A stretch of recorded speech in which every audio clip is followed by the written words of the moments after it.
Adrienne Gray had always prided herself on being a good judge of character.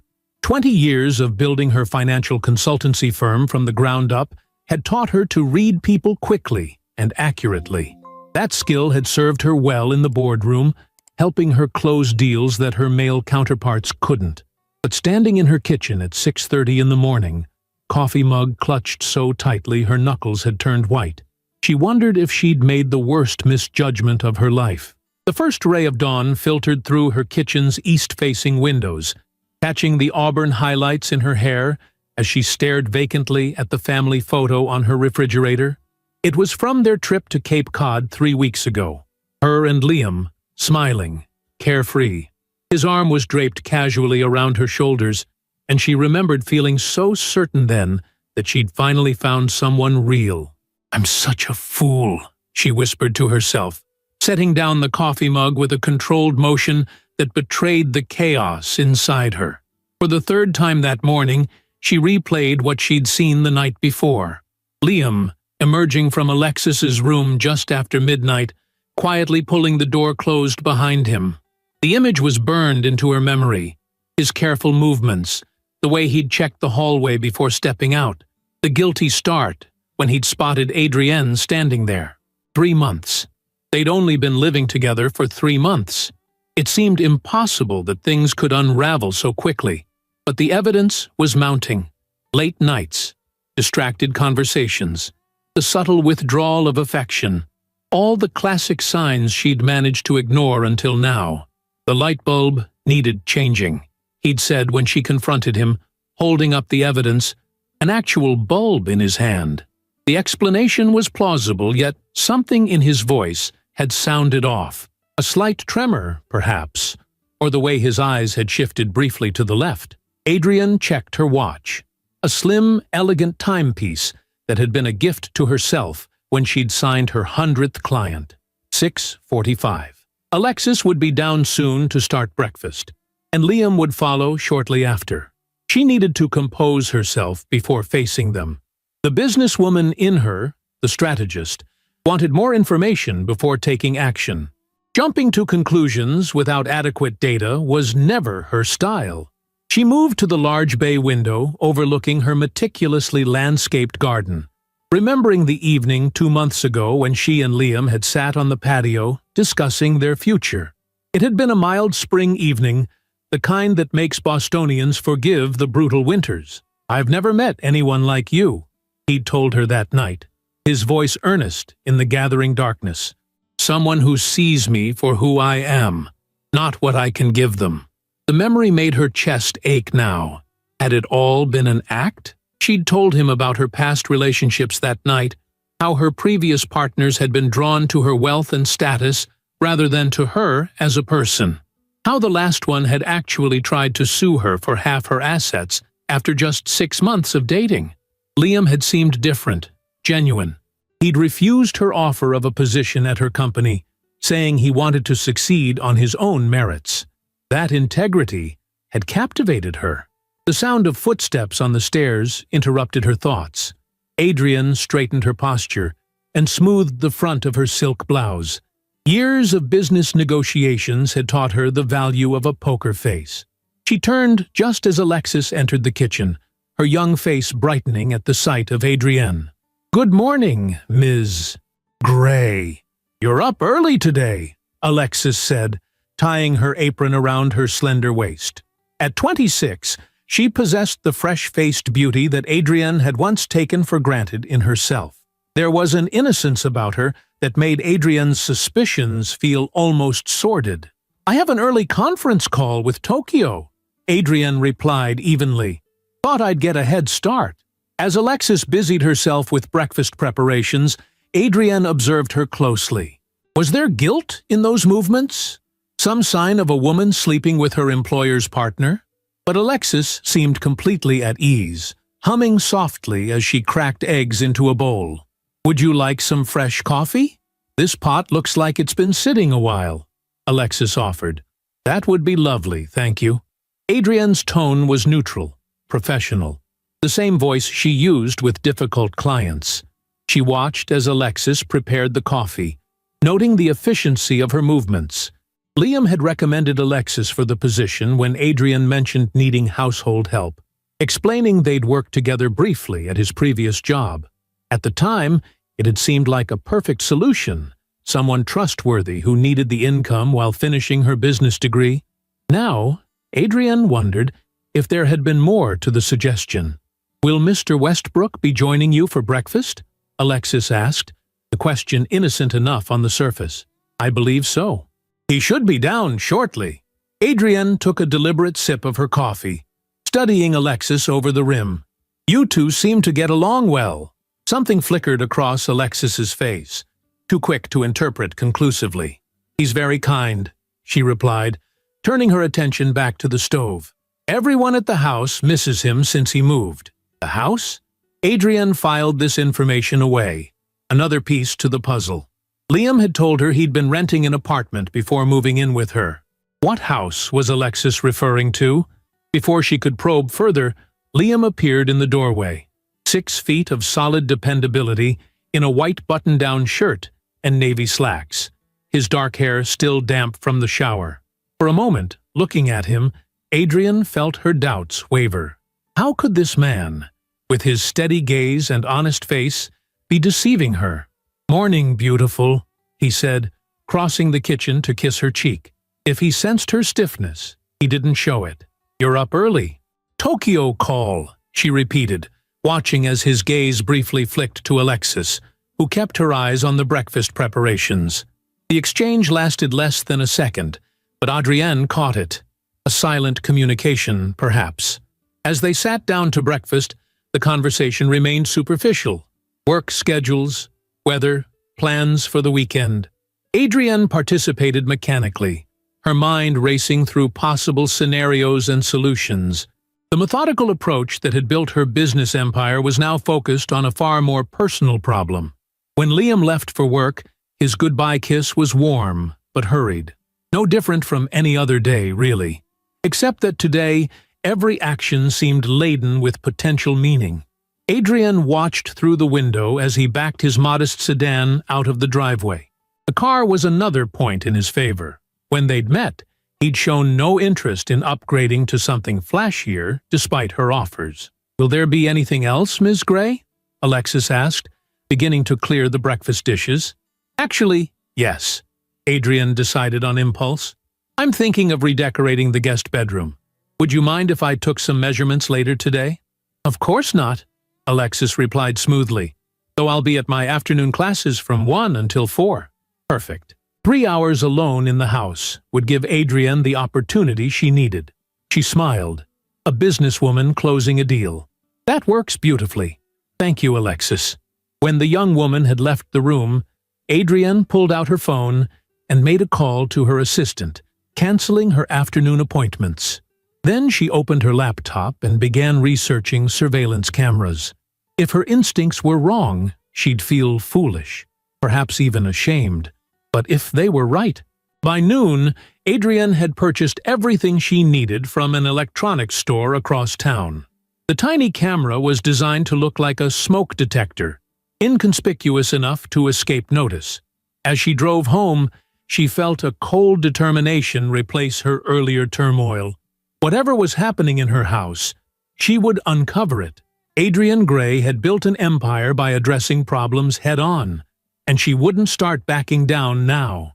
At exactly 1:15, with Alexis safely gone to her classes, Adrienne entered the young woman's room. It was neat and impersonal, with few decorative touches beyond a framed photo on the nightstand. Adrienne picked it up, examining the image of a younger Alexis standing beside Liam and an older couple, presumably their parents. They were posed in front of a modest suburban home, all smiling. A family. Adrienne set the photo down carefully, a strange tightness in her chest. She installed the camera with methodical precision, positioning it for the best view of the entire room. When she finished, she stood back to survey her work. From tomorrow morning, she would have eyes in this room. The thought should have been comforting, but instead, it filled her with a profound sadness. How had she come to this? Spying in her own home.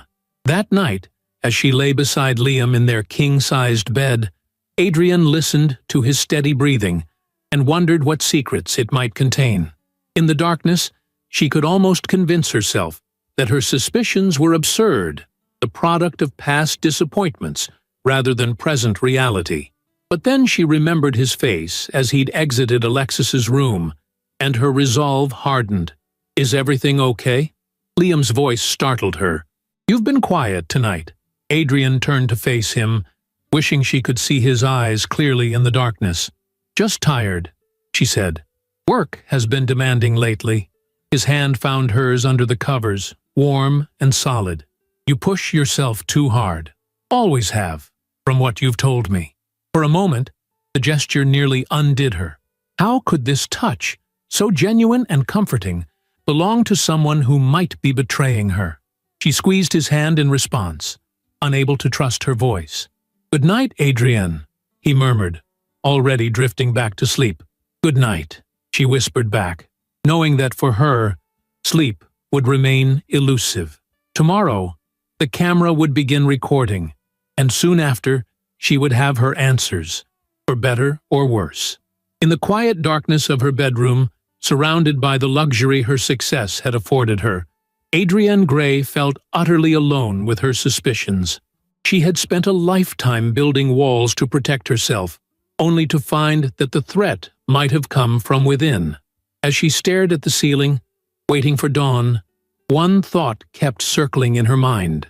Sometimes, the deepest betrayals come from those we least suspect.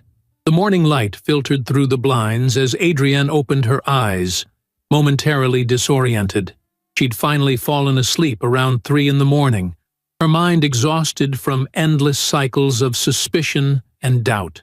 Beside her, Liam's side of the bed was already empty, the sheets cool to the touch. She glanced at the clock.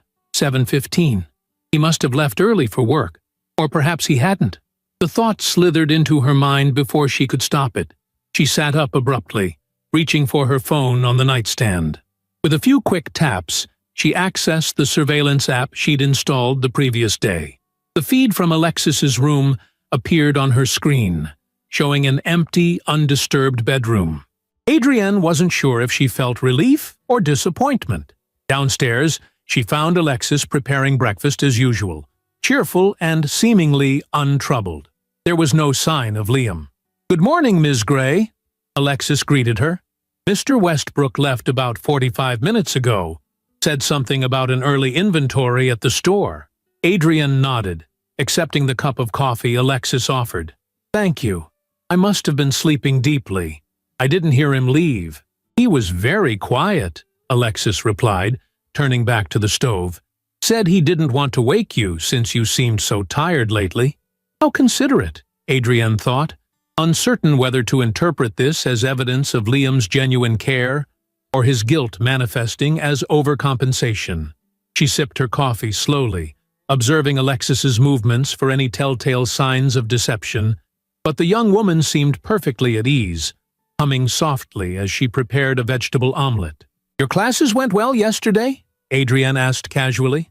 "Yes, very well," Alexis smiled. "Professor Martinez praised my business model proposal, said it showed real-world understanding. That's excellent.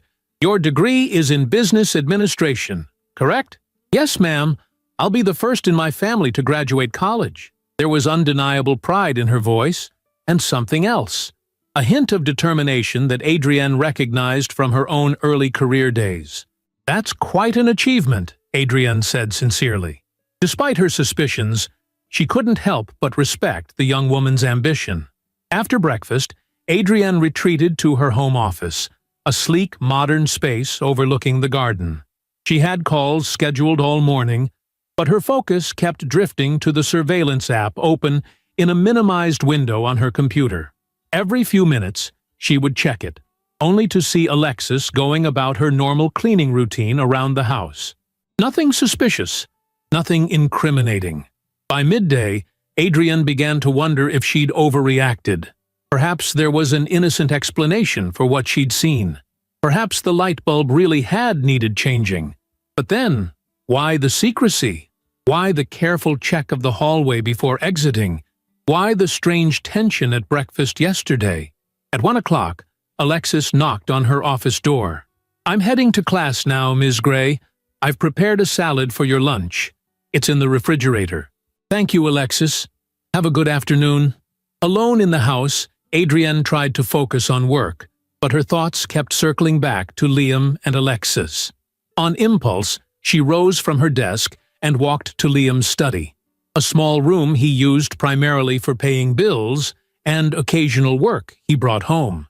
Unlike the rest of the house, which reflected Adrienne's polished taste, this space had a distinctly masculine feel, with leather-bound books and a vintage desk lamp.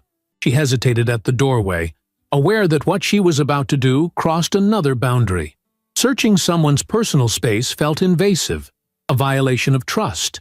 But then, hadn't her trust already been violated? With renewed determination, she entered the room. The desk was organized, almost meticulously so. Liam had never struck her as particularly fastidious, which made the precision of the arrangement seem almost deliberate, as if he expected someone might look. She opened the top drawer cautiously, finding only office supplies and a few personal items: a pocket knife, a small tin of mints, a business card holder.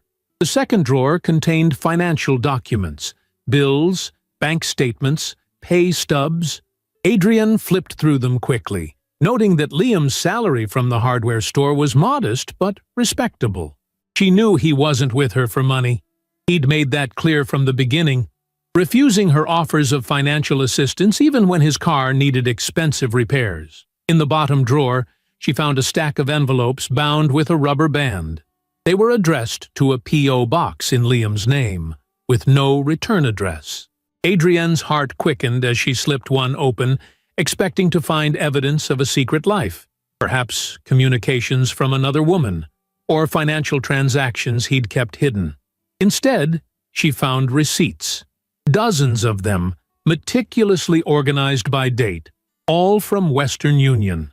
Liam had been sending money somewhere, significant amounts considering his income. Each transfer was directed to someone named Patricia Westbrook in Cleveland, Ohio.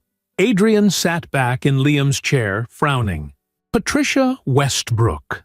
The name seemed familiar, though she couldn't immediately place it. Liam had mentioned growing up in Ohio, but he rarely spoke about his family beyond vague references to his parents and sister. He'd explained they weren't close, a common enough situation that Adrienne hadn't pressed for details. She carefully replaced the envelopes and closed the drawer, more confused than before. If Liam was sending money to family members, why keep it secret? And what did this have to do with Alexis? Her phone chimed with a calendar reminder. A video conference in 15 minutes. Adrienne reluctantly returned to her office, her discovery adding yet another layer to the mystery surrounding Liam Westbrook. The afternoon dragged on, each minute stretching as Adrienne mechanically responded to emails and conducted calls. At 4:30, she heard the front door open, followed by Alexis's light footsteps in the hallway. Adrienne quickly checked the surveillance feed, watching as Alexis entered her room, set down her backpack, and began changing out of her school clothes. There was nothing suspicious in the young woman's actions, no secretive phone calls or hidden gestures. Just a student returning from class, preparing to resume her household duties. Adrienne felt a twinge of shame for watching these private moments, but she pushed the feeling aside. She needed answers. At 6 o'clock, Liam called to say he'd be late. The hardware store had received a large shipment that needed to be inventoried immediately. "Don't wait up for dinner," he told her, his voice tinny over the phone's speaker. "I might grab something with the guys afterward." "The guys?" Adrienne questioned, her tone carefully neutral. "Yeah, Mike and Dave from receiving," Liam responded easily. "Nothing fancy. Probably just burgers at Murphy's." The explanation sounded plausible enough, but Adrienne's newfound suspicion colored everything. "Enjoy," she said simply. "I'll see you when you get home." After hanging up, she sat motionless at her desk, weighing her options. She could drive by the hardware store to verify his story, but that felt too much like something from a bad television drama. Besides, what would it prove? If he was there, she'd feel foolish. If he wasn't, she'd still need to discover where he actually was. Instead, she decided to use the evening to explore more directly. She found Alexis in the kitchen, preparing a single serving of baked salmon. "Mr. Westbrook called to say he'll be working late," Adrienne explained, leaning against the counter. "It'll just be me for dinner?" "I heard," Alexis nodded. "Would you like me to set the dining room, or would you prefer to eat in the sitting room tonight?" "Actually, I thought we might eat together," Adrienne suggested, watching closely for Alexis's reaction. "There's no reason for you to prepare a separate meal for yourself later." Surprise flickered across the young woman's face, quickly replaced by a smile. "That's very kind of you, Ms. Gray. I'd be happy to join you." They ate in the breakfast nook, an intimate space off the kitchen that Adrienne rarely used. The conversation began awkwardly. Employer and employee suddenly thrust into a social setting without the buffer of Liam's presence. But gradually, as the meal progressed, Adrienne steered the discussion toward more personal topics. "How are you finding Boston? It must be quite different from Ohio." Alexis looked up sharply. "You know I'm from Ohio." "Liam mentioned it," Adrienne replied smoothly, noting the reaction. "He said you both grew up there." "Right, of course," Alexis recovered quickly. "It's very different, more fast-paced, but I like it. There's so much opportunity here. And your family? Do they miss you?" A shadow crossed Alexis's face. Yes, I'm sure they do. But they understand this is a great opportunity for me." Adrienne pressed gently. "It must be difficult, being so far from home." "Do you visit often?" "Not as often as I'd like," Alexis admitted, pushing her food around her plate. "Plane tickets are expensive, and between work and school, there's not much time." "I understand completely.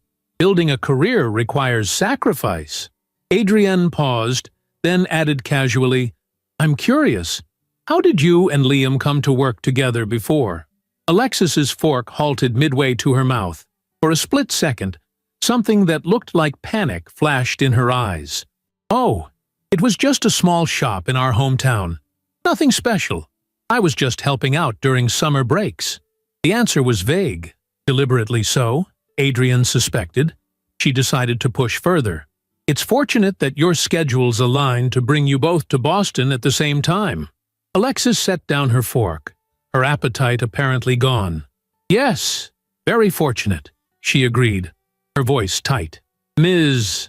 Gray, may I ask why you're so interested in my background suddenly?" The direct question caught Adrienne off guard. She'd spent decades in business negotiations, but somehow this young woman had managed to flip the conversation. She recovered quickly, years of boardroom experience coming to her aid. "I realize we've lived under the same roof for weeks, yet I know very little about you," she said smoothly. "It seems an oversight on my part." Alexis nodded slowly, but the wariness didn't leave her eyes. "I appreciate your interest," she said carefully, "but there's really not much to tell. I'm just a small-town girl trying to get an education and make something of myself." The phrase struck Adrienne as oddly familiar, something Liam had said about himself when they first met. Just a small-town guy trying to make good. The parallel seemed too precise to be coincidental. After dinner, Alexis insisted on clearing the dishes despite Adrienne's offer to help. The conversation had become stilted, the earlier openness replaced by caution on both sides. Adrienne retreated to the sitting room with a glass of wine, replaying the interaction in her mind. Alexis was hiding something. That much was clear. But what? The house grew quiet as evening deepened into night. Adrienne checked the surveillance feed periodically, but Alexis remained in her room, apparently studying at her desk. At 11:30, Adrienne heard the front door open and close softly. Liam was home. She remained in the sitting room, listening as he moved through the house, his footsteps pausing briefly outside Alexis's door before continuing to the master bedroom. The hesitation, slight as it was, sent a chill through Adrienne. When she entered their bedroom 20 minutes later, Liam was already in bed, his breathing slow and regular. Either he'd fallen asleep remarkably quickly, or he was pretending. Adrian slipped under the covers beside him, maintaining a careful distance between their bodies. "You're home late," she said quietly, knowing he was awake despite his performance. There was a moment's hesitation before he rolled over to face her. "Yeah, the inventory took longer than expected. Then the guys wanted to grab food." His voice was convincingly tired, but there was something guarded in his expression. "Sounds exhausting," she commented. "How was Murphy's?" "Crowded," he replied, the answer coming too quickly. "Thursday night football was on."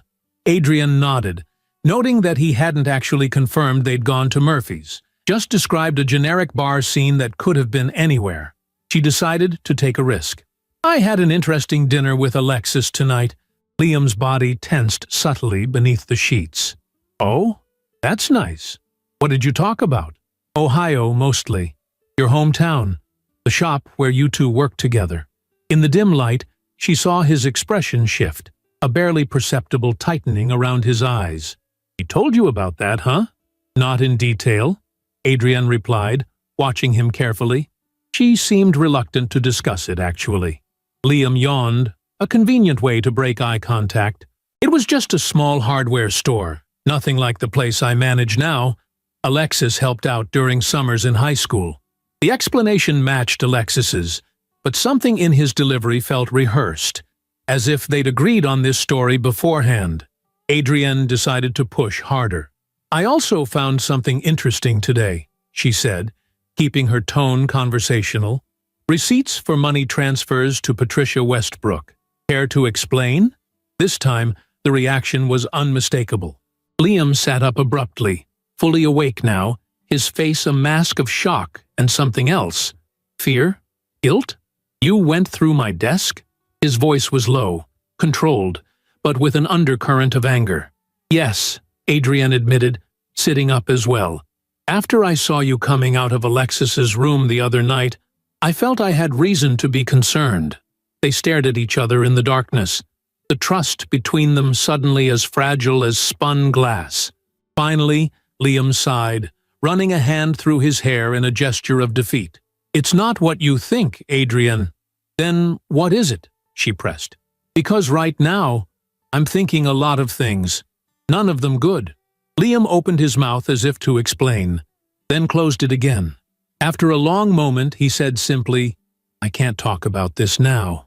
It's complicated, and I'm exhausted. Can we discuss it tomorrow?" The evasion only heightened Adrian's suspicion, but she recognized the stubborn set of his jaw. Pushing further tonight would only result in a fight, not answers. "Fine," she agreed coldly. "Tomorrow." She turned away from him, pulling the covers tightly around her shoulders. Behind her, she felt Liam lie back down, the mattress shifting under his weight.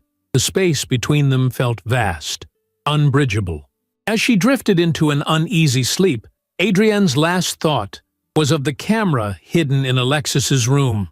Whatever was happening in her home, whatever secrets Liam and Alexis were keeping, she would have evidence soon enough. The truth, however painful, would be revealed. The only question was whether her heart could withstand the revelation. Adrian woke before dawn, the bedroom still cloaked in darkness. Beside her, Liam slept soundly, his breathing deep and regular. She studied his face in the dim light, filtering through the curtains, the strong jawline, the slight furrow between his brows, even in sleep. He looked troubled, she thought, a man carrying burdens he wouldn't share. Silently, she slipped from the bed and retrieved her phone from the nightstand. In the hallway, she paused to listen for any movement in the house before making her way to her office. Once inside, she closed the door gently behind her and accessed the surveillance app. The footage from overnight showed nothing unusual until 3:27 a.m. At that time, Liam had indeed entered Alexis's room. Adrienne's heart constricted as she watched him approach the sleeping young woman and gently shake her shoulder.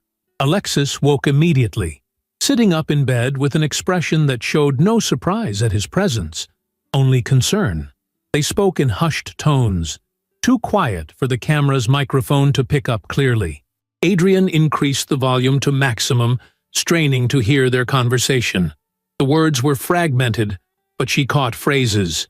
"Can't keep doing this," from Alexis, and Liam's response, "No choice. They're counting on us." The exchange lasted only a few minutes before Liam departed, leaving Alexis sitting upright in bed, her expression troubled in the dim light. Not the face of a woman engaged in a romantic tryst, Adrian noted, but something equally intense. A shared anxiety, perhaps. She closed the app, her suspicions both confirmed and complicated. Something was happening between Liam and Alexis, but it didn't appear to be the affair she'd initially feared. The secretive meetings, the money transfers, the careful coordination of their stories, all pointed to something more complex than a simple betrayal. When she returned to the bedroom, Liam was awake, sitting on the edge of the bed with his head in his hands. He looked up as she entered, his expression haunted. "We need to talk," he said simply. "Yes, we do." Adrian remained standing, arms crossed defensively across her chest. "I saw the footage from last night, Liam. You visiting Alexis at 3 in the morning." His face paled. "You have cameras in her room?" "I installed one after seeing you leave her bedroom the other night." "What's going on, Liam? And don't tell me it's nothing, or that you're changing light bulbs at 3 a.m. He stood, moving to the window to gaze out at the still dark garden.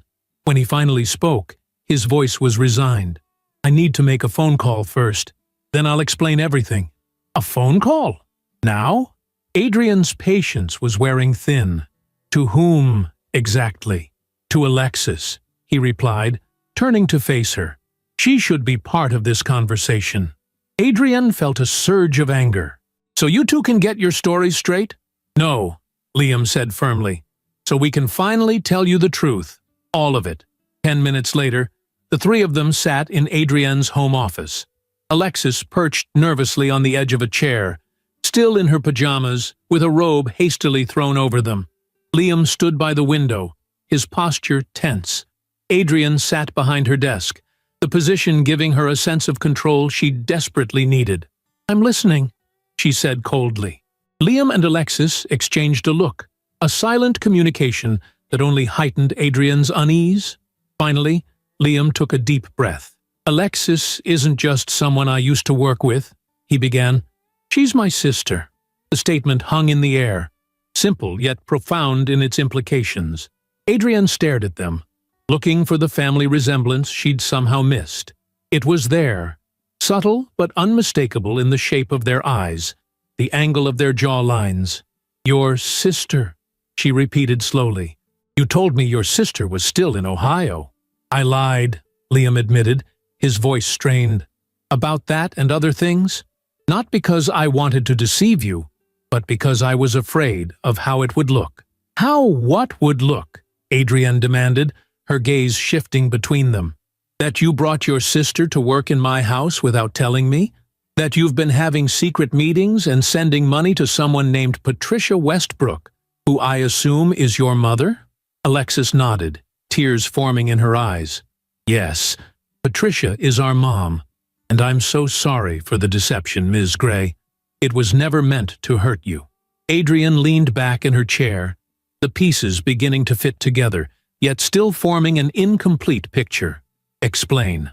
From the beginning." Liam moved to stand beside his sister, a protective gesture that struck Adrian as both touching and frustrating. Always the guardian, even now. "Our family had a small hardware business in Cleveland," he began. "Nothing fancy, but it supported us comfortably for years. Then the big box stores moved in, and we started struggling. Dad took out loans to keep things afloat, but it wasn't enough. Last year, he suffered a heart attack from the stress. The medical bills were enormous," Alexis continued, her voice small. "Even with insurance, and with the business failing, there was no way to pay them. Mom had to quit her teaching job to care for Dad. They were about to lose everything. The house, the store, everything." Liam ran a hand through his hair, a gesture Adrian now recognized as a sign of his distress.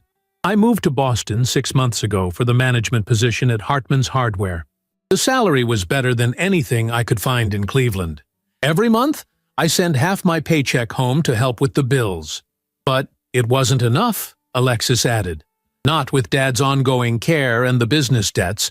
So when Liam met you and things got serious, and you mentioned needing household help, he trailed off, looking ashamed. You saw an opportunity, Adrian finished for her, understanding dawning. A way to earn additional income to send home. Liam nodded, his expression miserable. I recommended Alexis for the position. She had just been accepted to the business program at Boston University, and this arrangement allowed her to earn money for tuition while still attending classes. The live-in situation meant she didn't need to pay rent, so almost everything she earns goes back to our parents. Adrian processed this information, her analytical mind separating facts from emotions. That explains the job and the money transfers. But why the secrecy? Why not simply tell me the truth from the beginning? Liam and Alexis exchanged another glance, and this time it was Alexis who answered. That was my fault. When Liam told me about you, about how successful you were, I pushed him to keep our relationship quiet. I was afraid. Afraid of what? Adrian pressed. Afraid you would think he was with you for your money, Alexis admitted, her gaze dropping to her hands.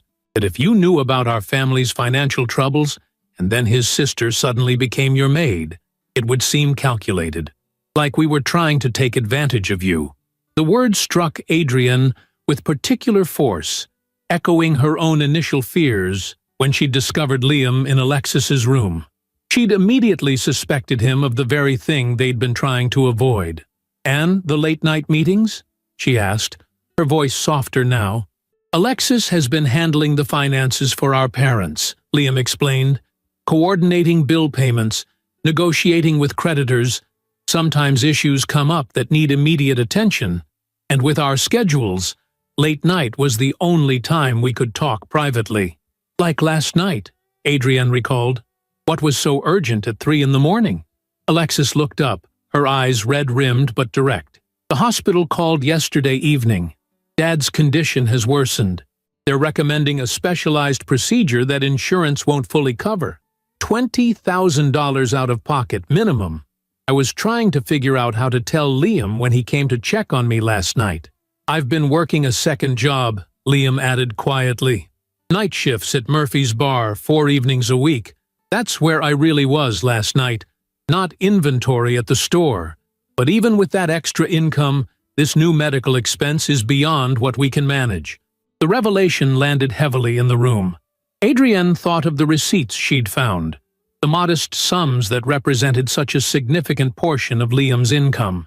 She thought of her own wealth, the ease with which she could write a check for $20,000 without even noticing its absence from her accounts. "Why didn't you ask for my help?" she asked finally. The question directed primarily at Liam. He met her gaze directly, his expression a mixture of pride and regret. "I heard how you talked about your previous relationships, how those men had used you for your money. The night we discussed moving in together, you told me about your ex who tried to claim half your assets after just 6 months. You said you'd never again be someone's meal ticket.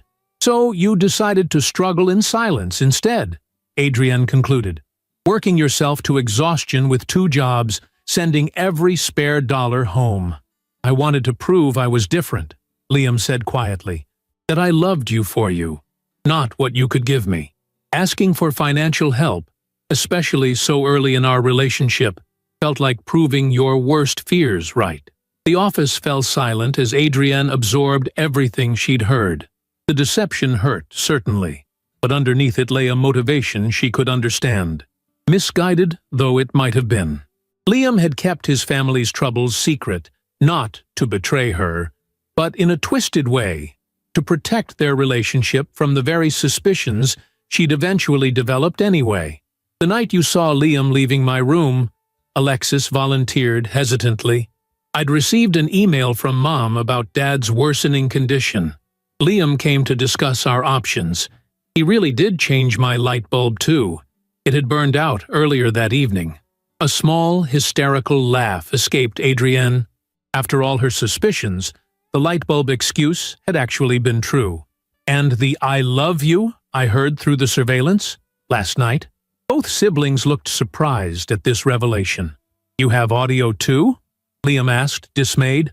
"I installed microphones after seeing the camera footage," Adrienne admitted, not particularly proud of the escalation, but unwilling to apologize for it. "I heard you say, 'I love you' to each other before leaving." Alexis blushed. "We always say that when we part. It's a family habit, I guess.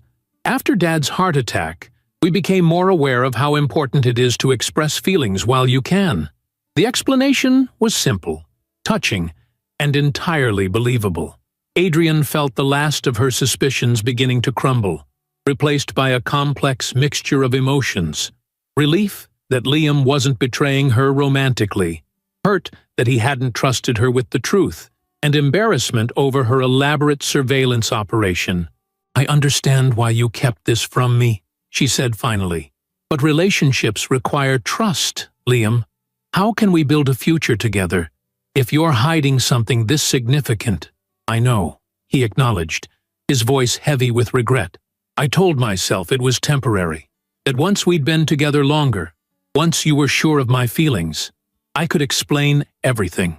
But the longer I waited, the harder it became to find the right moment." Adrienne turned to Alexis. "And you? I employed you in my home, trusted you with my personal space and belongings, while you maintained this deception." Alexis nodded miserably. "I'm truly sorry, Ms. Gray. I've never been comfortable with the lie, but I felt trapped by our circumstances. My parents have sacrificed so much for my education, and with Dad's health declining—" She trailed off, tears spilling onto her cheeks. Adrienne rose from her desk and walked to the window, gazing out at the garden now illuminated by the rising sun. The early morning light cast long shadows across the manicured lawn, reminding her of the stark contrasts in her own life, the privilege she enjoyed compared to the struggles Liam's family faced. When she turned back to face them, her decision was made. "No more secrets," she said firmly. "No more late-night meetings or hidden financial transfers. If we're going to move forward, everything must be transparent." Liam nodded, relief visibly washing over him. "Absolutely. No more secrets. As for your father's medical procedure," Adrienne continued, "I'll cover the costs." She raised a hand as Liam began to protest. "Not as charity, Liam. As an investment in our future together. Your family is important to you, which means they're important to me too. I can't ask you to do that," he said, his voice thick with emotion. "You're not asking. I'm offering." Adrienne's tone softened.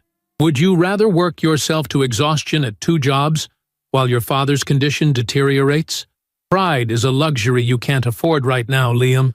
He looked stricken, torn between necessity and his deep-seated desire to stand on his own. Alexis reached for his hand, squeezing it gently. "She's right, Liam," she said quietly. "Dad needs the procedure soon. We can't wait months to save up." After a long moment, Liam nodded, the gesture both an acceptance and a surrender. "Thank you," he said simply, the words inadequate for the magnitude of the offer. Adrienne crossed to stand before him, taking his hands in hers. "This is what partnership means, Liam. Facing challenges together, not hiding them from each other. I need to know you understand that." "I do," he promised, his eyes meeting hers with renewed honesty. "No more secrets. No more trying to handle everything alone." As the sun climbed higher in the sky, bathing the office in golden light, Adrienne felt a cautious hope replacing the suspicion and hurt that had dominated her thoughts for days. The path forward wouldn't be simple. Trust, once damaged, required time and effort to rebuild. But the foundation remained solid. Beneath the deception had been not betrayal, but misguided protection born of love. Love for his family, and love for her. In the quiet morning hours, as Boston stirred to life outside her window, Adrienne Gray made another decision, perhaps the most important one. Rather than allowing this crisis to drive them apart, she would use it as an opportunity to forge a stronger, more authentic connection. The walls that had protected her heart for so long had prevented pain. Yes, but they had also limited genuine intimacy. Perhaps it was time to lower those defenses, to risk vulnerability for the possibility of something deeper than she'd ever known. "We'll get through this," she told Liam, her voice steady with newfound resolve. "Together." The word felt foreign on her tongue, yet right somehow. A promise and a challenge, all at once. 2 weeks had passed since the morning of revelations in Adrienne's office, and the household had settled into a new rhythm, one of cautious honesty and gradual healing. The hidden camera had been removed from Alexis's room, the surveillance app deleted from Adrienne's phone. Small acts of trust, rebuilding what had been damaged. It was Sunday morning, and Adrienne sat at the kitchen island, reviewing the financial arrangements she'd made for Liam's father's procedure. The surgery was scheduled for Tuesday in Cleveland, with one of the top cardiac specialists in Ohio. She'd not only covered the $20,000 gap, but had also arranged for upgraded accommodations and follow-up care. Money couldn't solve everything, but in this case, it could provide the best possible medical treatment. "Coffee?" Liam appeared beside her, 2 steaming mugs in hand. He'd taken to waking early with her on weekends, another small adjustment that spoke volumes. "Thank you." She accepted the cup gratefully, noting how he'd prepared it exactly as she preferred. Just a splash of cream, no sugar. The small, attentive gesture touched her. "The flight to Cleveland is at 2 tomorrow afternoon," he said, sliding onto the stool beside her. "Alexis has already arranged for her professors to email her assignments while we're gone." "We?" Adrienne repeated, testing the word. "You're sure you want me to come with you? Meeting your parents for the first time while your father is undergoing surgery isn't exactly ideal circumstances." Liam covered her hand with his, warm and reassuring. "I want you there," he said simply. "You're part of my life now. All of it, not just the parts I thought were presentable enough to share." His honesty, still raw and awkward at times, was something Adrienne had come to cherish these past weeks. The carefully constructed facade he'd maintained had crumbled, revealing the man beneath, more flawed than she'd initially believed, but also more resilient, more deeply feeling. "Besides," he added with a hint of his old humor, "if they're going to meet the woman who's saving Dad's life, it might as well be in person." "I'm not saving his life, Liam," Adrienne corrected gently. "The doctors are doing that. I'm just ensuring he gets the best care possible." "Semantics," he countered, leaning to kiss her temple. "To my parents, you might as well be wearing a cape and flying around the hospital." The image made her smile despite herself. "Well, I draw the line at spandex, just so we're clear." His laugh, genuine and warm, eased some of the tension that had been her constant companion since discovering him outside Alexis's room. These moments of normalcy felt precious, hard-won. Alexis entered the kitchen, already dressed for the day in jeans and a simple sweater, a far cry from the uniform she'd worn as Adrienne's employee. That had been one of the first changes they'd made. While Alexis still helped around the house, she did so now as family, not staff. Adrienne had insisted on continuing to pay her, but explicitly as support for her education, rather than compensation for household duties. "Good morning," Alexis greeted them, helping herself to coffee. The awkwardness that had initially characterized their interactions had gradually faded, though a certain carefulness remained. "I just finished packing. Mom called last night. She's nervous about the procedure, but trying not to show it. Dad's pretending it's just routine maintenance, like changing the oil in his truck." Liam smiled fondly. "That sounds like him. Stubborn to the end.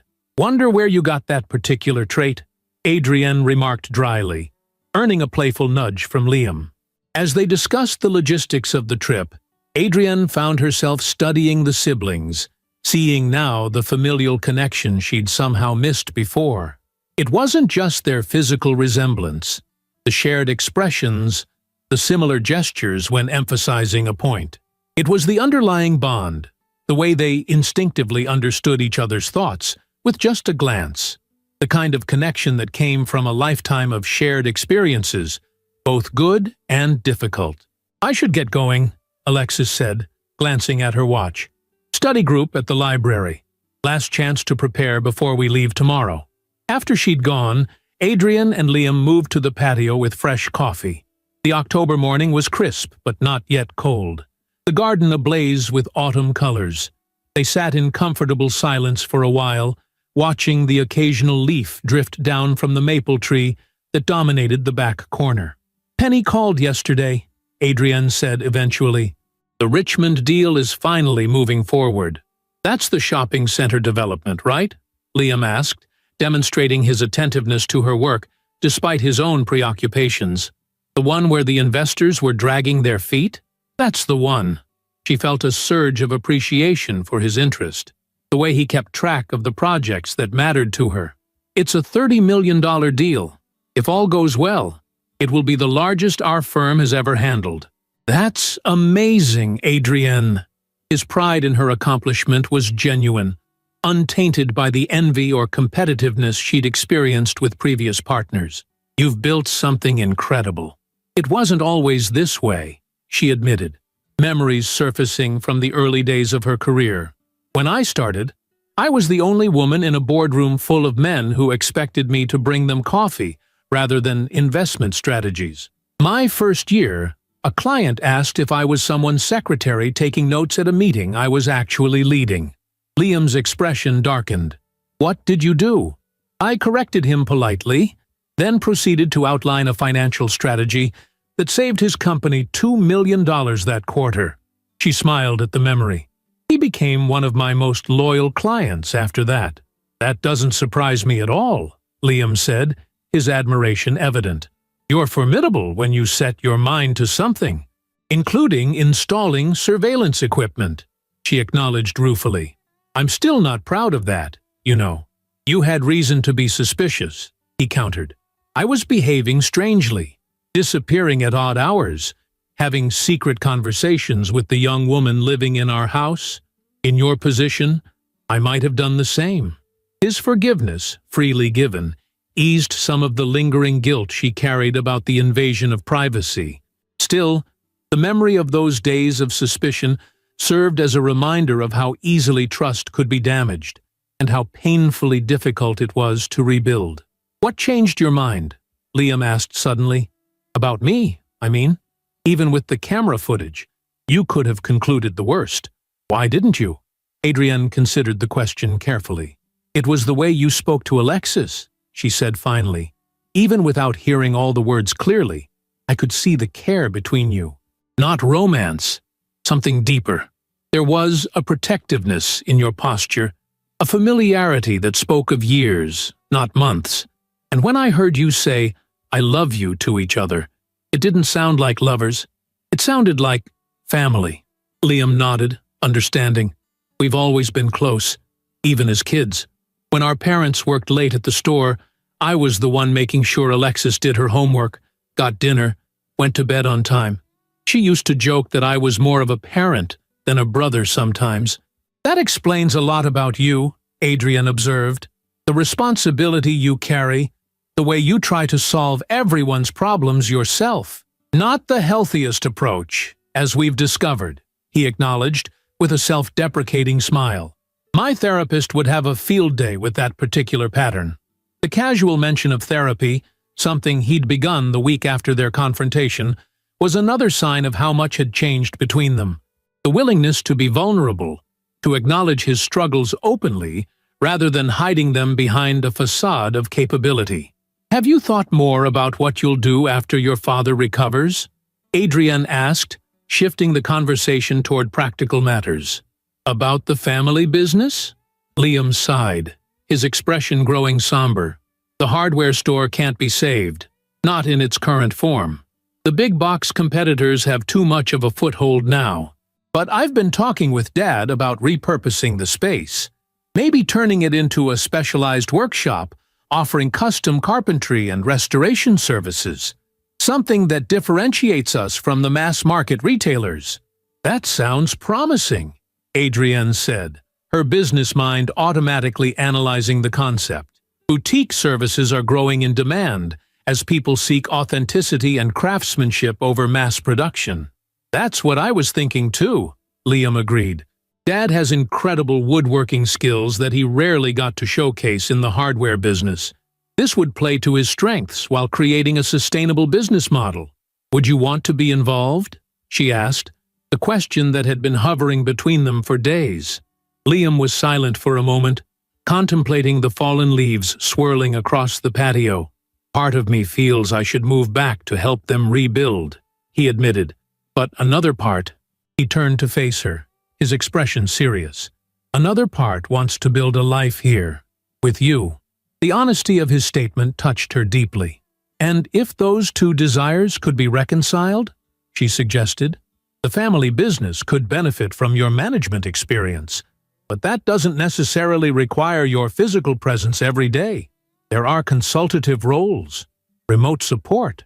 You've been thinking about this, he realized, studying her face. I have, she acknowledged.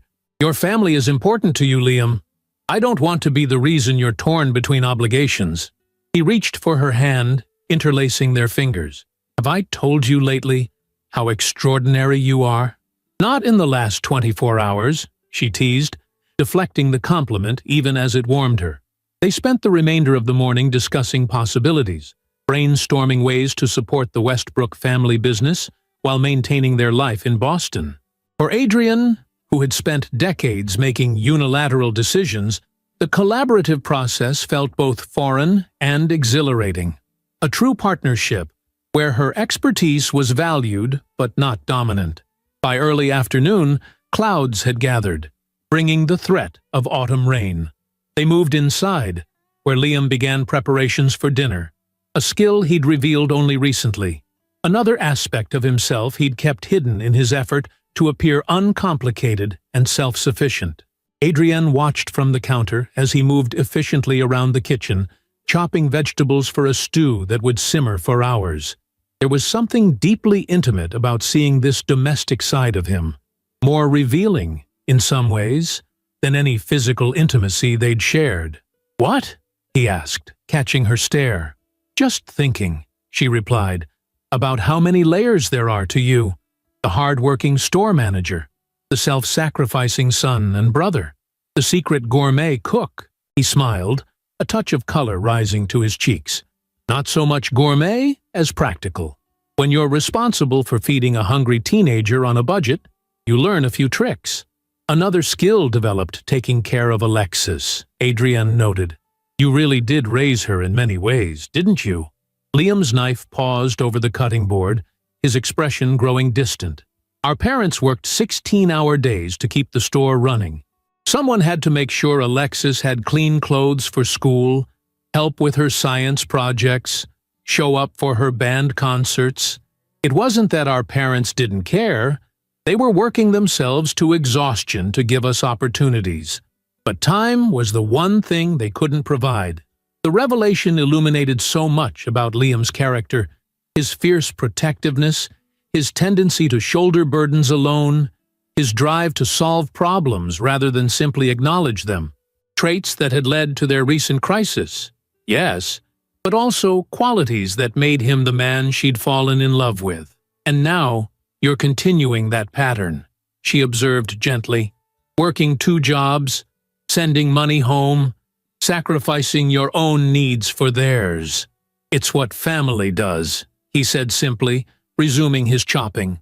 Yes, Adrienne agreed, but family also accepts help when it's needed. Family shares burdens rather than carrying them alone. He looked up, meeting her gaze. Is that your way of saying you consider yourself part of this family now? The question caught her off guard, more direct than she'd expected. Yet, as she considered it, Adrienne realized that somewhere in the chaos of the past weeks, amid the hurt and healing, something fundamental had shifted. The careful boundaries she'd maintained in previous relationships had been crossed, not violated, but transcended through mutual vulnerability. I think, she said carefully, that I'm beginning to understand what family could mean. It wasn't a complete answer, but it was an honest one. After decades of independence, of defining herself primarily through professional achievement, the concept of belonging to something larger than herself, a family unit with its messy interconnections and shared responsibilities, remained both appealing and terrifying. Liam seemed to understand the complexity behind her response. He set down his knife and crossed to where she sat, taking her hands in his. Family isn't just blood, Adrienne. It's choice. It's showing up for each other, even when it's difficult, especially when it's difficult. Like flying to Cleveland to meet your parents while your father undergoes heart surgery? She asked, with a small smile. Exactly like that, he confirmed, his thumbs tracing gentle circles on the backs of her hands.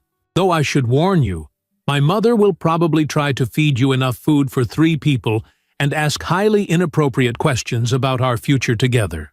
I think I can handle that, Adrienne replied, the prospect of meeting the Westbrook family suddenly less daunting than it had seemed that morning. As long as you're by my side. Always, he promised, the word simple yet profound in its commitment. As the afternoon deepened into evening, they continued preparations for the trip, packing, arranging for the house to be looked after, tying up loose ends at their respective workplaces. The mundane tasks took on a weightier significance with the knowledge of what awaited them in Cleveland. Not just a medical procedure, but a joining of lives that until recently had been carefully separated. That night, as they lay together in the darkness of their bedroom, Adrienne found herself contemplating how dramatically her life had changed in the span of just a few weeks. From suspecting betrayal to planning a future that included not just Liam, but his entire family. Parents she'd never met, a sister who had worked in her home under false pretenses, a family business in need of reinvention. "What are you thinking about?" Liam murmured, his voice drowsy in the darkness. "How quickly everything can change," she answered honestly. 2 weeks ago, I was hiding surveillance equipment in Alexis's room, convinced you were having an affair." He shifted closer, his arm tightening around her waist. And now I'm flying to Cleveland to meet your parents and help save your father's life," she said, the absurdity of it striking her anew. "Life really doesn't follow predictable patterns, does it?" "Not in my experience," he agreed, his breath warm against her neck. "Though I have to say, I prefer this plot twist to the one where I'm the unfaithful villain." Adrienne laughed softly, the sound dispelling the last of the tension she'd been carrying. "Me too," she admitted.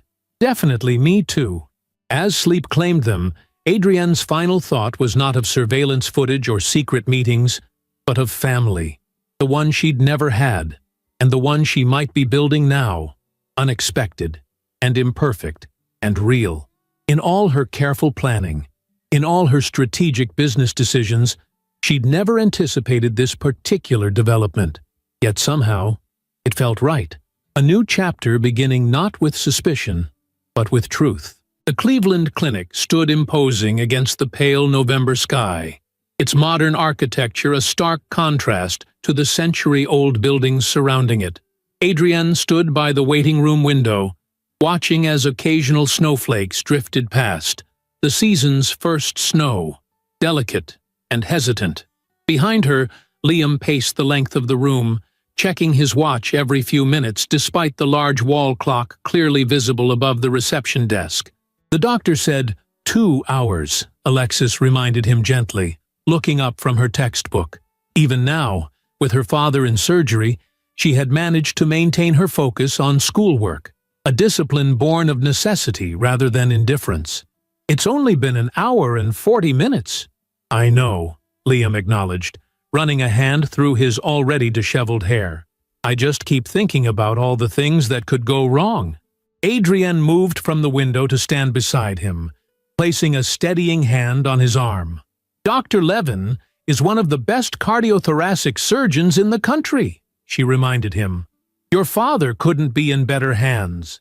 The words seemed to reach him, and he exhaled slowly, some of the tension leaving his shoulders. "You're right.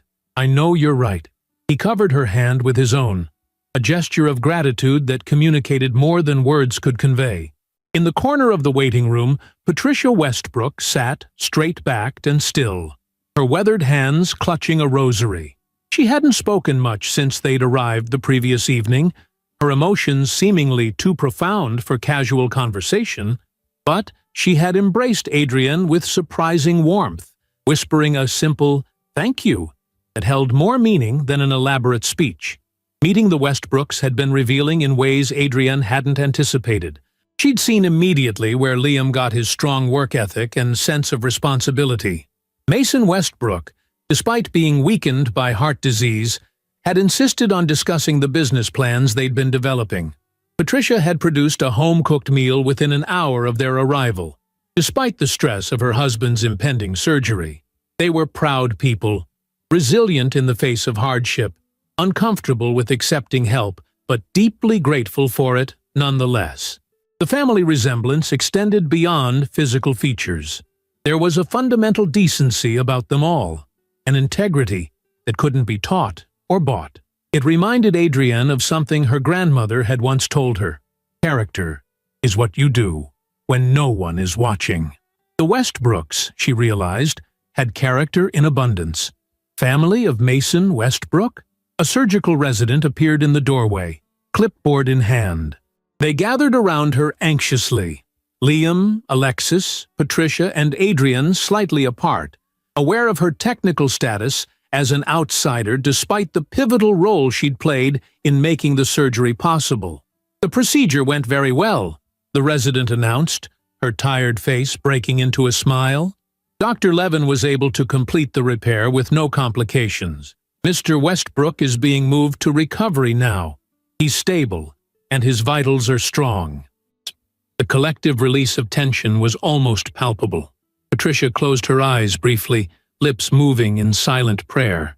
Alexis began to cry, quiet tears of relief streaming down her face.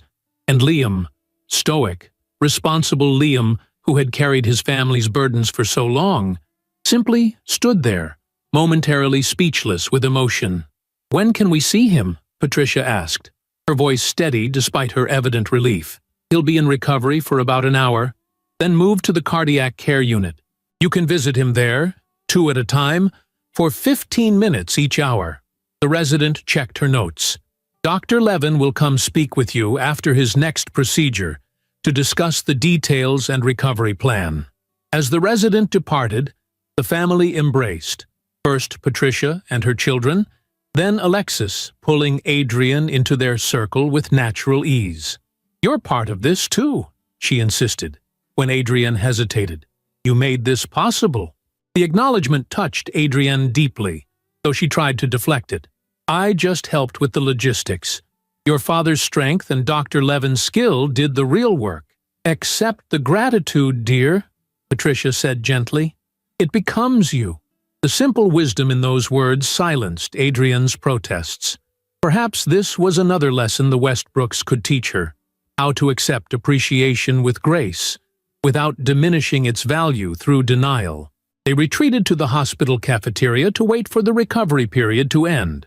Over surprisingly decent coffee and mediocre sandwiches, the conversation turned from immediate medical concerns to broader plans for the future. "I've been thinking about the business," Patricia said, addressing Liam directly. "Your father and I discussed it before the surgery. We think you're right about changing direction, focusing on custom work rather than competing with the big box stores." Liam nodded, clearly pleased that his parents had embraced the concept.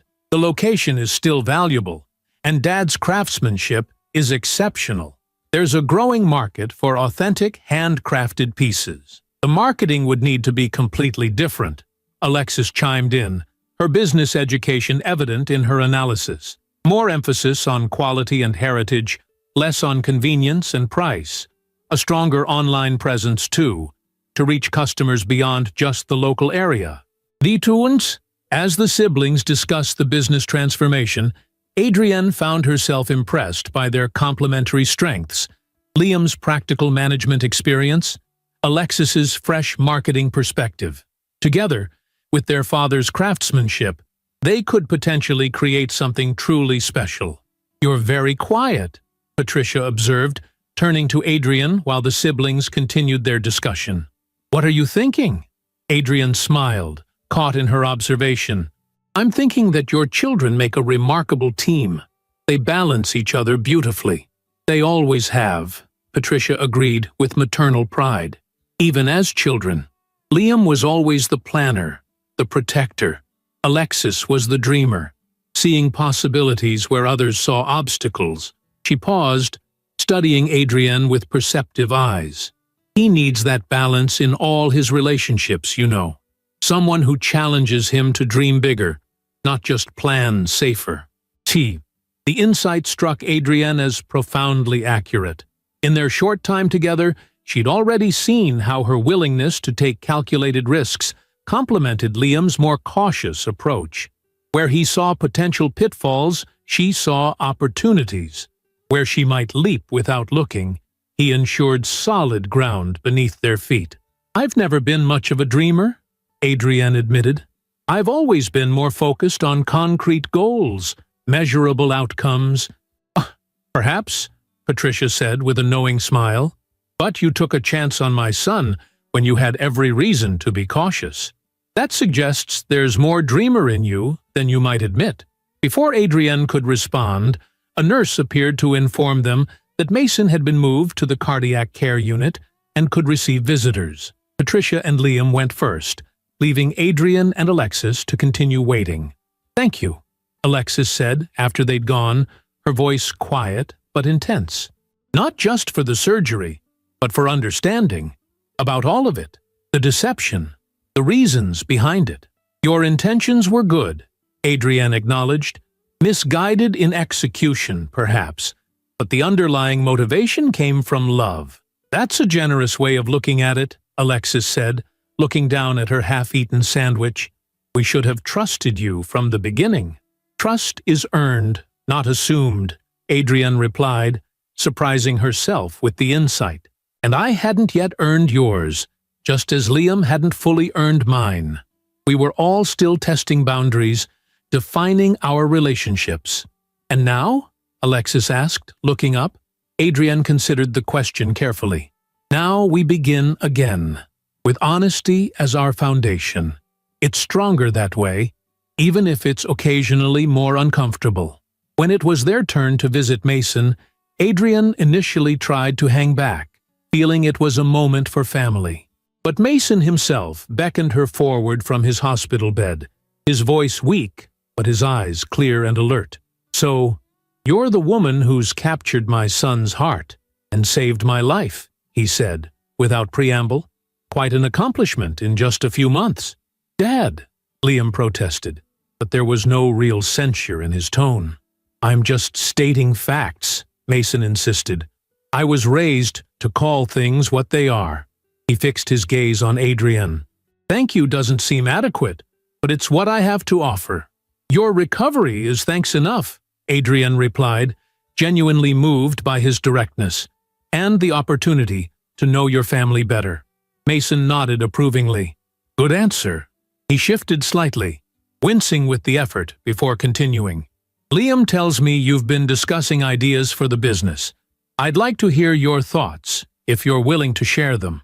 Despite his weakened state, Mason Westbrook's mind remained sharp, his questions incisive, as Adrian outlined some possibilities for restructuring the family business. Their 15 minutes passed quickly, and soon the nurse was gently but firmly ushering them out to allow Mason to rest. In the hallway, Liam pulled Adrian aside while Patricia and Alexis headed back to the waiting area. "Thank you for that," he said quietly, "for treating him with respect, not pity, for seeing him as a businessman, not just a patient." "He reminds me of you," Adrian observed, "or rather, you remind me of him. That same directness, that unwillingness to sugarcoat difficult truths." Liam smiled at the comparison. "Highest compliment you could give me," he said. "He built everything we had from nothing. No college education, no family money, just determination and hard work. And love," Adrian added, seeing now the complete picture. "He did it all for love, of the work itself, And of your family. Yes, Liam agreed, his voice softening. Everything always comes back to that in the end, doesn't it? The question lingered between them, simple, yet profound in its implications. Before Adrienne could respond, her phone chimed with an incoming call. Penny, her business partner, with news about the Richmond deal that couldn't wait. She excused herself to take the call, stepping into a quiet corner of the hospital corridor. The next 3 days passed in a blur of hospital visits, business calls, and family meals at the modest hotel where they were staying. Mason's recovery progressed well, exceeding even Dr. Levin's optimistic projections. By the 4th day, he was sitting up in bed, color returning to his face, arguing good-naturedly with the nurses about when he could return home. On their final evening in Cleveland, with Mason stabilized and due to be discharged the following week, the family gathered in Patricia and Mason's small but immaculate home. The dining room table was set with the good china, reserved for Christmas, Easter, and life-saving heart surgeries, Patricia had explained with gentle humor. As they shared a meal that Patricia had somehow prepared despite spending most of the day at the hospital, Adrienne found herself studying the family photographs that lined the walls. Images of Liam and Alexis growing up, school pictures, sports teams, graduation ceremonies, a visual chronicle of the family history, displayed with evident pride. One photo in particular caught her attention. A much younger Liam, perhaps 16, standing protectively beside a small Alexis as they posed in front of the family hardware store.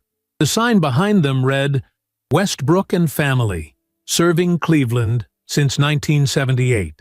That was taken the day after Mason and I bought the store," Patricia explained, noticing Adrienne's interest.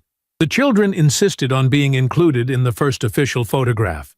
Liam declared himself part of the family portion of the business name even then. "He's always taken responsibility seriously," Adrienne observed, seeing in the teenage boy's posture the man he would become.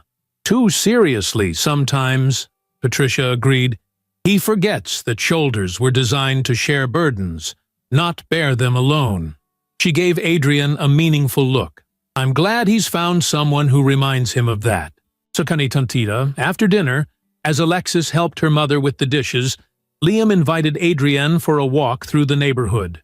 The evening was cold but clear, the earlier snow having stopped, leaving a light dusting on lawns and rooftops that sparkled under the streetlights.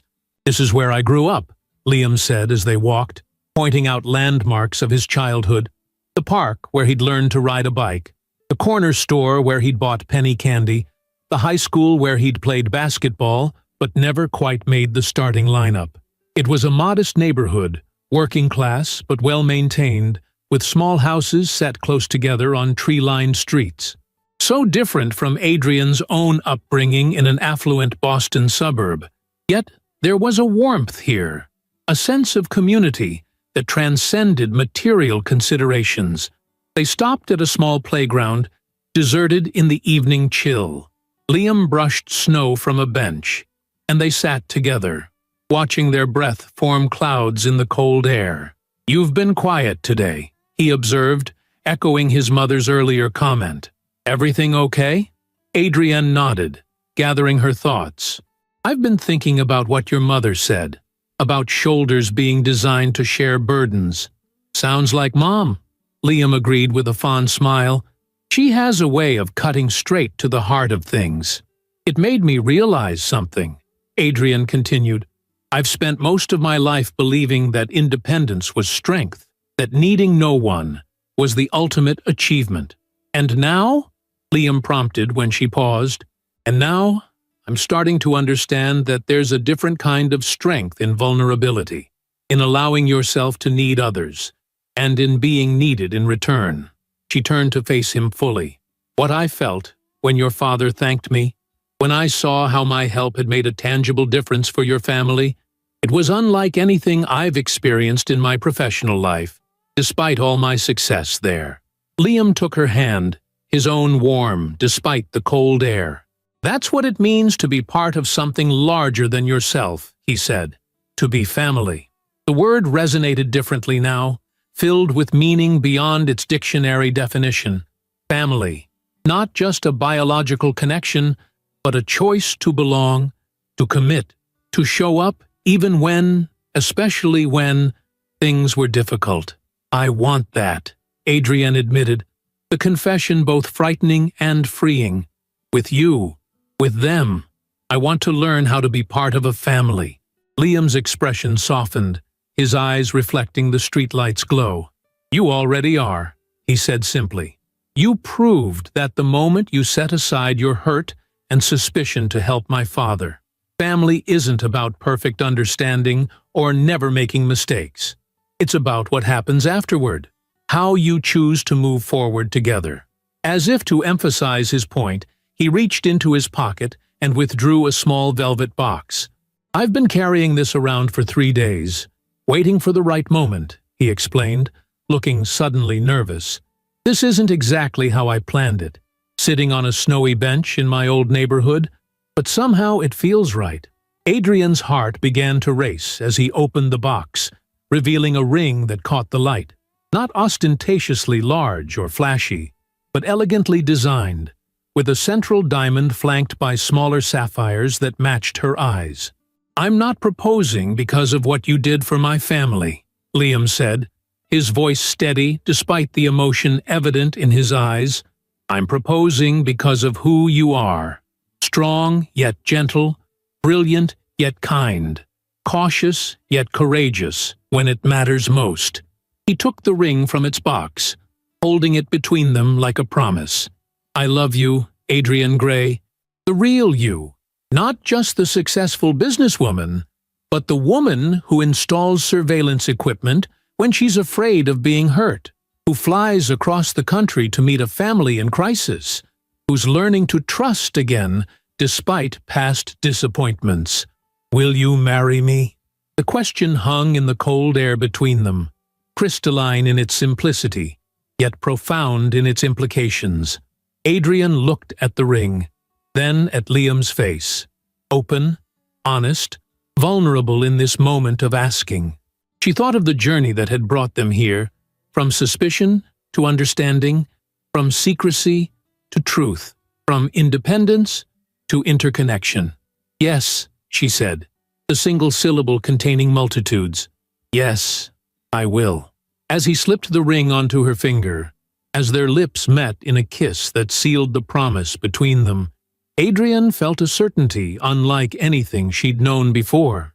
Not the certainty of control or prediction, but the certainty of choosing and being chosen, of building something together that neither could create alone. Later that evening, when they returned to the Westbrook home to share their news, the family's joy was immediate and encompassing. Patricia embraced Adrienne with tears in her eyes, whispering, "Welcome home, daughter." Alexis squealed with delight, already talking about wedding plans and color schemes. And when they called Mason at the hospital to tell him, his gruff voice caught with emotion as he declared, "About time. Now I have something extra to recover for." That night, as they prepared for bed in the small guest room of the Westbrook home, Adrienne stood by the window, watching the occasional car pass on the quiet street below. Her ring caught the moonlight, sending prisms dancing across the wall, a physical manifestation of the light that had entered her life, dispelling shadows of doubt and isolation she hadn't even fully recognized until now. Liam joined her at the window, wrapping his arms around her from behind, his chin resting gently on her shoulder. "What are you thinking about?" he asked, his voice soft in the quiet room. "Hidden cameras," she replied with a small laugh, "and how sometimes the most important things can't be captured on film." He chuckled, the sound resonating through his chest against her back. "Like love," he suggested. "Or trust. Or family," she added, leaning back into his embrace. "I spent so long looking for betrayal that I almost missed seeing the gift that was right in front of me." "But you didn't miss it," he reminded her. "When it mattered most, you chose to see the truth, not just your fears." Or the observation struck her as profound in its simplicity. Throughout her life, Adrienne had prided herself on seeing reality clearly, unobscured by emotion or wishful thinking. Yet in those days of suspicion, she had projected her past hurts onto present circumstances, nearly destroying something precious in the process. "I almost lost you," she acknowledged, turning in his arms to face him. "If I hadn't looked deeper, if I'd just assumed the worst." "But you did look deeper," Liam interrupted gently. "That's what matters." And he was right, she realized. The past couldn't be changed. The suspicions, the surveillance, the secrets kept on both sides. What mattered was the choice they'd made afterward, to understand, to forgive, to build something stronger from the broken pieces. 6 months later, on a perfect spring day, Adrienne Gray became Adrienne Westbrook in a simple ceremony in her Boston garden. Mason, fully recovered and working part-time in the newly rebranded Westbrook Custom Woodworking, walked her down the aisle. Patricia and Alexis stood as her attendants. The family connection now formalized, but in truth established months earlier in a Cleveland hospital waiting room. The business partnership had flourished as well. With Adrienne's capital investment and business acumen, Liam's management experience, Alexis's marketing innovations, and Mason's craftsmanship, Westbrook Custom Woodworking had quickly established itself as a premier source for bespoke furniture and architectural elements, with orders coming in from across the country. As Adrienne and Liam exchanged their vows beneath an arbor handcrafted by Mason for the occasion, she reflected on the journey that had brought them to this moment. From suspicion to trust, from isolation to connection, from independence to interdependence. It hadn't been an easy path, nor a straight one. There had been detours of doubt, roadblocks of misunderstanding, moments when turning back seemed easier than pressing forward. But they had continued, together, one step at a time. And in doing so, they had discovered that the greatest journeys often begin with the smallest decisions. To look beyond appearances, to seek understanding rather than judgment, to offer forgiveness when it would be easier to hold on to hurt. As they sealed their vows with a kiss, as their assembled friends and family applauded, Adrienne felt the last piece of a puzzle click into place within her heart. The woman who had once installed surveillance cameras to catch her partner in betrayal now understood the deeper truth, that love isn't about perfect knowledge or complete certainty, but about choosing to see the best in another person, even when circumstances suggest the worst. In the end, what she had witnessed through that hidden camera wasn't betrayal at all, but devotion. A brother caring for his sister, a son supporting his parents, a man trying desperately to protect both his family of origin and the woman he loved. And in recognizing that truth, in choosing to act from compassion rather than fear, Adrienne had discovered her own capacity for devotion, for family, for love that transcended her carefully constructed boundaries. Sometimes, she reflected, as Liam led her back down the aisle as husband and wife, what seems like betrayal is simply love viewed from the wrong angle. And sometimes, the greatest revelations come not from what we discover about others, but from what we discover about ourselves in the process of seeking truth. If you enjoyed the story, leave a like and subscribe to the channel. And drop a comment below. What city are you watching from? And if your heart tells you to, feel free to leave me a tip on Buy Me a Coffee. Just check the first pinned comment. Thanks for keeping me company and for the coffee, and I'll see you in the next story.